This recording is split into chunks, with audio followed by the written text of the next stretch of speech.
Est-ce que je me suis maquillée juste pour faire genre et commencer ce vlog? Peut-être. Sache que ce vlog commence de manière très instable puisque cet appareil photo là est posé sur une installation très précaire. Aujourd'hui j'ai décidé de commencer ce petit vlog tout simplement parce que ça fait quelques temps maintenant que je n'ai pas tourné de vidéo et que j'ai pas envie en fait de retomber dans mes vieux travers de oui bien sûr je vais tourner une vidéo et ne jamais la tourner et jamais la publier surtout.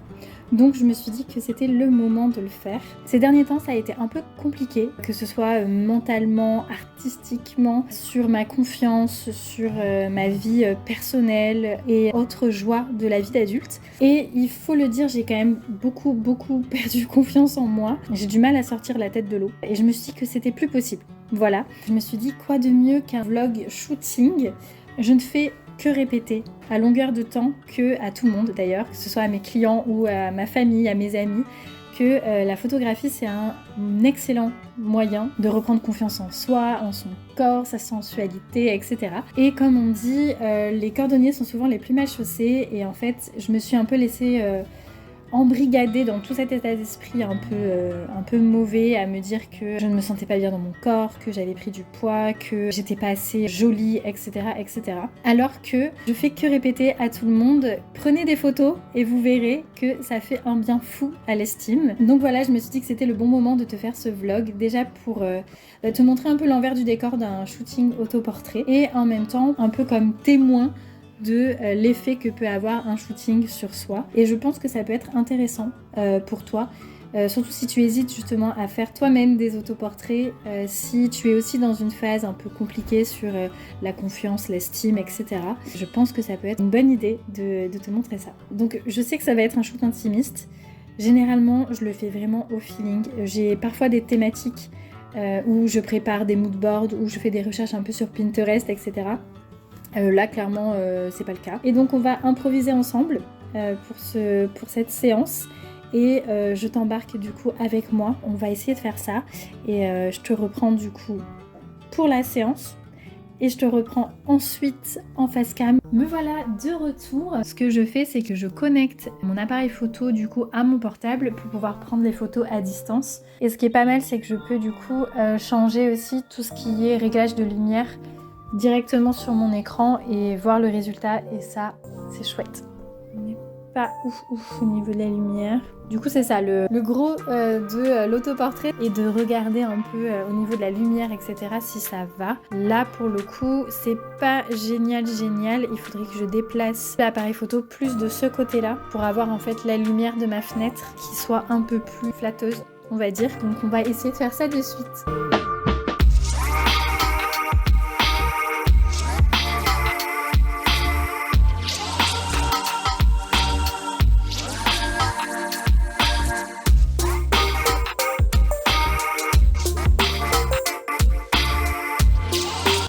Déjà, la lumière est beaucoup plus sympa du coup. On va pouvoir commencer le cœur du shooting, la séance. Voilà.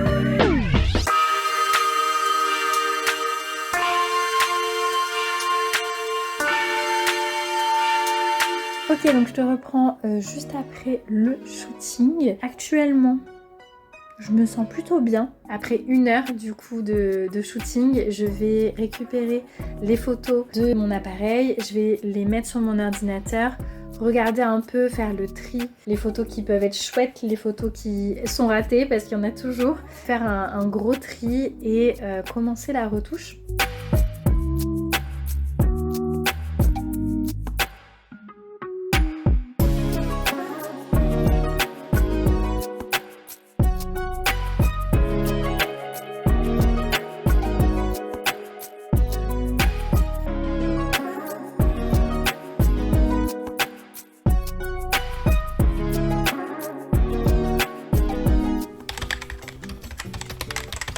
Nous sommes donc le lendemain du début de ce vlog. J'ai terminé hier donc la séance comme tu as pu le voir. J'ai commencé un peu à faire le tri des photos et voilà, j'ai commencé un petit peu les retouches mais j'ai pas terminé. Le programme du jour ça va être surtout de finir les retouches et de faire un retour face cam juste après. Donc je vais commencer de suite. Je suis avec mon café et j'ai mon ordinateur juste là. Donc on va s'attabler de suite à ça et je reviens juste après.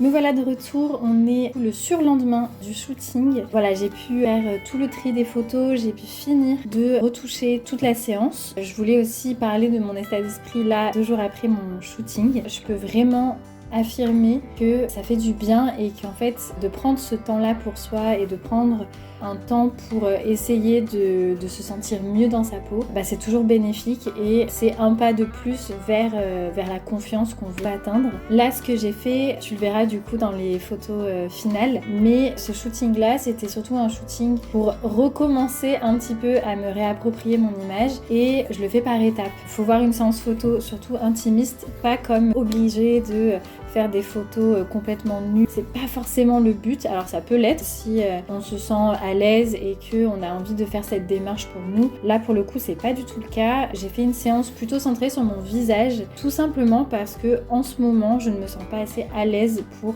dévoiler mon corps, que mes complexes sont encore un peu trop présents pour ça, mais je le vois vraiment comme une étape. Je ne sais pas si j'aurais été assez claire dans ce que je dis. J'ai pas l'habitude de faire des vlogs où je parle comme ça en mode freestyle, sans fil conducteur.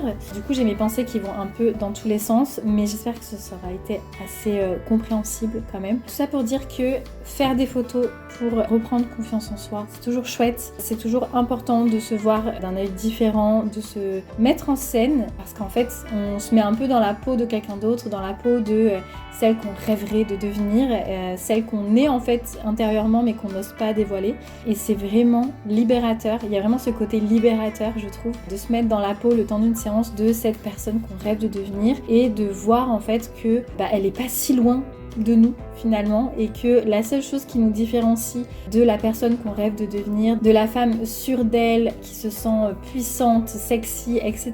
La seule chose qui nous différencie de cette personne-là, c'est nos pensées. Une femme ultra confiante peut aussi ne pas l'être à 100% tous les jours, et c'est ok et c'est normal. Et en fait se mettre un peu à égalité avec cet idéal qu'on idéalise du coup, et vraiment se rendre compte que non, ce n'est pas réservé aux autres. Les séances photos ne sont pas réservées aux autres. Le fait de se mettre en scène n'est pas réservé aux autres, et le fait de se sentir sexy n'est pas réservé aux autres non plus, et ça c'est super important. Voilà, donc ce n'est pas un remède miracle encore une fois, mais tout est une question d'étapes qu'il faut suivre, il ne faut pas forcer et tout ira bien. Voilà.